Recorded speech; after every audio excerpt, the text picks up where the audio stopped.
Welkom by die Sepcast, die tuiste van die nommer 1 netwerk vir jou lewe. Dis van stadiger dink, dieper kyk en ontdek dat een van die gevaarlikste dinge in die geestelike lewe nie altyd openlike rebellie is nie. Partykeer is die gevaarlikste sonde die wat die mooiste klink. Vandag praat ons oor geestelike verskonings, daardie ongelooflike vermoë wat mense het om dinge wat God eintlik aanspreek, weg te steek agter godsdienstige taal. Dis eintlik verstommend hoe kreatief mense kan raak wanneer hulle self wil regverdig. En die scary deel is, hoe meer geestelike taal jy ken, hoe makliker raak dit soms om jou hart weg te steek. Saul doen presies dit in 1 Samuel 15. God sê vir hom om alles te vernietig, maar Saul hou die beste diere terug. En toe Samuel hom konfronteer, sê Saul nie, ek was ongehoorsaam nie. O nee, hy sê, ons wou dit vir God offer. Dis ongelooflik. Hy gebruik aanbiddingstaal om ongehoorsaamheid weg te steek. En eerlikwaar, moderne Christen doen dit steeds heeltyd. Ons gebruik geestelike frases om dinge te beskerm wat ons eintlik nie wil oorgee nie. Ons sê, ek voel vrede daaroor. Ek dink God verstaan. Ek bid nog daaroor. Dis net hoe ek is. Niemand is perfek nie.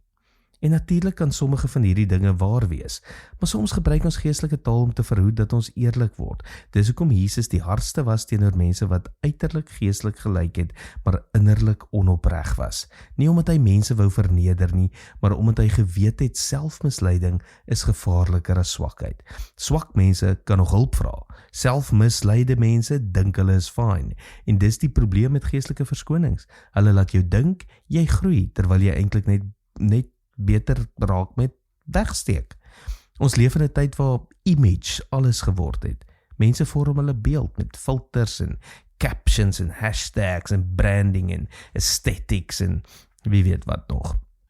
En ongelukkig bring ons dit baie keer ook kerk toe. Ons leer hoe om geestelik te klink, die regte frases te gebruik, Bybelverse te quote, diep te lyk, terwyl ons harte stadig harder raak. Dis moontlik om oor genade te praat sonder nederigheid, oor waarheid te praat sonder liefde, oor geloof te praat sonder vertroue, oor Jesus te praat sonder werklike oorgawe. Want godsdienst kan soms 'n uitstekende plek word om weg te kruip. Dis hoekom Jesus konstant mense terugroep na eenvoud en waarheid, nie performance nie image management nie godsdienstige rookmasjiene nie, eerlikheid.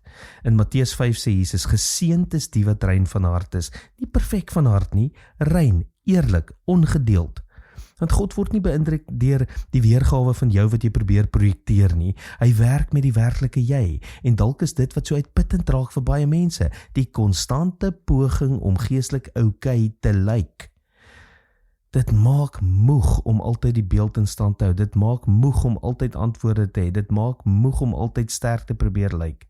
Maar hier is die evangelie. Jesus het nooit gekom vir mense wat alles bymekaar het nie. Hy het gekom vir mense wat bereid is om eerlik te wees. Mense soos Petrus wat huil, Dawid wat bely, Thomas wat twyfel, die verlore seun wat terugkom. Dis hoekom genade so bevrydend is, want genade beteken jy hoef nie langer jouself te verdedig nie. Jy kan ophou wegsteek, ophou verduidelik, ophou verskonings maak. Jy kan eenvoudig sê, Here, dis regtig waar ek is. En ironies genoeg, is dit gewoonlik waar ware geestelike groei begin. Nie wanneer mense indrukwekkend raak nie, wanneer hulle eerlik raak. Miskien is die vraag vandag, watter geestelike verskoning gebruik jy die meeste? Watter area hou jy aan verduidelik eerder as oorgee? Want daar is 'n groot verskil tussen 'n mens wat struikel en 'n mens wat aanhou rasionaliseer. Die een val en draai terug, die ander een bou stories om nie te verander nie. Daarom glo ons by die nommer 1 netwerk vir jou lewe, dat Jesus nie 'n netwerk van perfekte mense bou nie. Hy bou 'n familie van eerlike mense, mense wat stadig leer dat waarheid nie iets is om oor weg te hardloop nie, maar die plek waar genesing begin. Tot môre, mooi loop.